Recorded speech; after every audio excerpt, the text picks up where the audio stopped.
इस वीडियो के अंदर हम देखेंगे कि फर्टिलाइजेशन कैसे होता है, एक फीमेल के अंदर स्पर्म और ओवा का फर्टिलाइजेशन कैसे होता है, जिसकी वजह से वो लेडी प्रेग्नेंट होती है, उसकी प्रेगनेंसी होती है।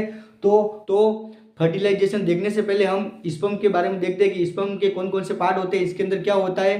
तो पहले स्पर्म की डिटेल देख लेते हैं हम कि स्पर्म के अंदर कौन कौन से पार्ट होते हैं। स्पर्म के बारे में देखते हैं, स्पर्म की नॉर्मल स्ट्रक्चर देखते हैं कि स्पर्म का जैसे स्ट्रक्चर होता है, ये वाला होता है, ये पार्ट होता है, जो आगे वाला पार्ट होता है उसको हम हेड बोलते हैं। जो ये बीच वाला पार्ट होता है, ये तक ये वाला पार्ट, इसको हम बोलते हैं मिडिल पार्ट। ये वाला पूरा मिडिल पार्ट हो गया, और ये वाला हो गया पीछे वाला पार्ट हो गया वो टेल, या फिर इसको टेल बोलते हैं, या फिर बोलते हैं एक्सियल फिलामेंट। हमने स्पर्म के कितने कितने पार्ट देख लिए, 3 पार्ट देख लिए। जो आगे वाला पार्ट था वो उसको क्या बोला हमने, उसको बोला हेड। जो बीच वाला पार्ट था उसको क्या बोला, मिडिल पार्ट या फिर मिडिल पीस। ठीक है, मिडिल पार्ट या मिडिल पीस। और जो पीछे वाला पार्ट था स्पर्म का, जो पीछे वाला पार्ट होता है उसे क्या बोलते हैं, हम टेल बोलते हैं। जो आगे वाला पार्ट होता है स्पर्म का, जिससे हम हेड बोल रहे हैं, उसके क्या होता है, आगे की तरफ एक कैप होती है जिसको बोलते हैं हम एक्रोसोमल कैप। क्या होता है, स्पर्म होता है, स्पर्म के जो आगे वाला हेड पार्ट होता है उसके ऊपर एक कैप होती है जिसको हम बोलते हैं एक्रोसोमल कैप। और इस एक्रोसोमल कैप के अंदर एक एंजाइम प्रेजेंट होता है, उसे क्या बोलते हैं हम, हाइल्यूरोनाइडेज एंजाइम। कौन सा एंजाइम होता है, हाइल्यूरोनाइडेज एंजाइम प्रेजेंट होता है। किसके अंदर प्रेजेंट होता है, वो होता है एक्रोसोमल कैप। और एक्रोसोमल कैप कहाँ होती है, जो स्पर्म के जो आगे वाला पार्ट होता है, हेड होता है, उसके ऊपर कैप होती है, उसके अंदर ये स्पर्म ये एंजाइम प्रेजेंट होता है। और इस हेड के अंदर एक न्यूक्लियस प्रेजेंट होता है, उसे हम न्यूक्लियस बोलते हैं।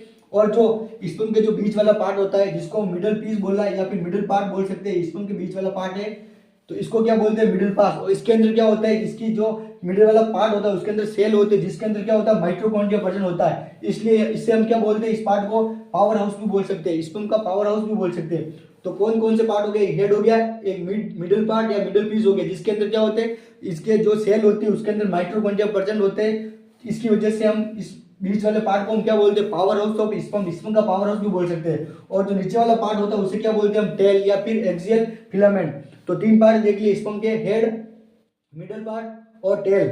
जो स्पर्म होता है वो क्या होता है, मेल गैमेट होता है। ठीक है, तो मेल गैमेट के अंदर क्या होता है, क्रोमोसोम कितने होते हैं, जैसे फीमेल गैमेट कौन सा होता है, ओवा होता है, वैसे स्पर्म का क्या होता है, वो मेल गैमेट होता है। और जो ह्यूमन की बॉडी के अंदर क्रोमोसोम नॉर्मल कितने परसेंट होते हैं, 46 क्रोमोसोम होते हैं। हर सेल के अंदर 46 क्रोमोसोम होते हैं। लेकिन जो स्पर्म की जो मेल गैमेट होती है उसके अंदर कितने क्रोमोसोम होते हैं, 23 क्रोमोसोम होते हैं। तो ये क्या होते हैं, हैप्लॉइड नंबर होते हैं। मतलब जैसे ह्यूमन की बॉडी के अंदर कितने क्रोमोसोम होते हैं, 46 क्रोमोसोम होते हैं, उसको क्या बोलते हैं हम, डिप्लॉइड नंबर। वैसे अगर क्रोमोसोम आधे हो जाते हैं, 46 के आधे हो गए, 23 क्रोमोसोम हो गए, उसे क्या बोलते हैं हम, हैप्लॉइड। ये क्या हो गए, डिप्लॉइड के हाफ हो गए, आधे क्रोमोसोम हो गए। मतलब डिप्लॉइड मतलब 46 क्रोमोसोम। तो स्पर्म के अंदर कितने क्रोमोसोम होते हैं, 23 क्रोमोसोम प्रेजेंट होते हैं, उसको क्या बोलते हैं हम, हैप्लॉइड नंबर बोलते हैं। तो या तो स्पर्म के अंदर क्या हो सकते हैं, वो कैसे होंगे, फीमेल के अंदर सेम क्रोमोसोम होते हैं, एक्स एक्स होते हैं, लेकिन मेल के अंदर क्या होता है, एक्स भी हो सकता है, वाई भी हो सकता है। तो 23 क्रोमोसोम होंगे, मतलब या तो 22 प्लस एक्स हो सकता है, या फिर 22 प्लस वाई, या तो 22 प्लस एक्स होगा या फिर 22 प्लस वाई होगा। जो साइज होता है स्पर्म का, साइज होता है वो कितना होता है, 50 माइक्रोन्स। मतलब जो स्पर्म का साइज होता है वो कितना होता है, 50 माइक्रोन। ये हमें याद रखना है। उसके बाद जो फर्टिलाइजेशन स्पान होता है, स्पान मतलब एक स्पर्म का कितना लाइफ टाइम होता है, तो वो कम से कम 48 से 72 आवर का उसका लाइफ टाइम होता है कि वो जीवित रह सकता है। अगर 72 घंटे के बाद अगर उसने ओवा का रिलीज हुआ तो वो फर्टिलाइजेशन नहीं होगा। अगर 48 से 72 घंटे से पहले पहले अगर ओवा का स्पर्म के साथ तो फर्टिलाइजेशन हो गया तो वो प्रेगनेंसी कंसीव होगी।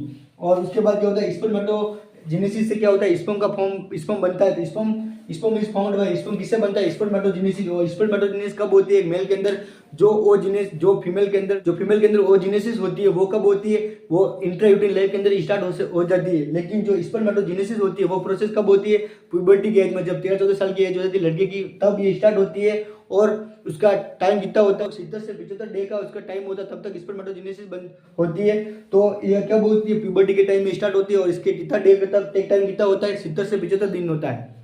कैपेसिटेशन क्या होता है, स्पर्म की वो एबिलिटी जिसकी वजह से क्या होता है, वो ओवा के साथ फर्टिलाइजेशन हो सकता है, उसे क्या बोलते हैं हम, कैपेसिटेशन। मतलब अगर कोई स्पर्म में उसकी कैपेसिटी है कि वो ओवा के साथ फर्टिलाइजेशन कर सकता है, उसे क्या बोलते हैं, उस प्रोसेस को क्या बोलते हैं हम, कैपेसिटेशन।